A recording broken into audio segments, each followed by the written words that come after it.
இன்றைக்கு இருக்கிற நாம் நாளைக்கு இருப்போமா நமக்கு தெரியாது. உலகமும் அப்படித்தான் பலவிதமான அழிவுகளுக்கு நேராக கடந்து போய்கொண்டிருக்கிறது. பரிசுத்த வேதாகமத்தின் அடிப்படையிலே காலம் நெருங்கி கொண்டிருக்கிறது.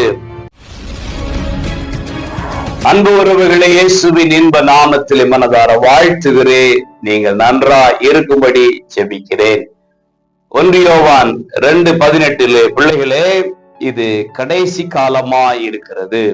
அன்புக்குரியவர்களே, நீங்களும் நானும் வாழ்ந்து கொண்டிருக்கிற காலம் பரிசுத்த வேதாகமத்தின் அடிப்படையிலே இது கடைசி காலமாக இருக்கிறது. பரிசுத்த வேதாகம் தீர்க்க தரிசனமாக சொல்லிய வார்த்தைகள் ஒன்றின் பின் ஒன்றாக நிறைவேறி கொண்டிருக்கிறதை நம்முடைய காதுகள் கேட்கிறது, கண்கள் பார்க்கிறது.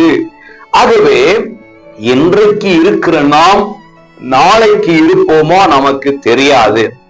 உலகமும் அப்படித்தான் பலவிதமான அழிவுகளுக்கு நேராக கடந்து போய்கொண்டிருக்கிறது. தீயின் மூலமாக அழிவு உண்டாகிறது, மழை வெள்ளத்தின் மூலமாக அழிவு உண்டாகிறது, கொள்ளை நோய்களின் மூலமாக அழிவு உண்டாகிறது. ஆகவே ஒன்றை நாம் தெளிவாக புரிந்து கொள்ள முடிகிறது. பரிசுத்த வேதாகமத்தின் அடிப்படையிலே காலம் நெருங்கி கொண்டிருக்கிறது. ஆகவே இன்றைக்கு நாம் செய்ய வேண்டியது ஒன்றே ஒன்றுதான்.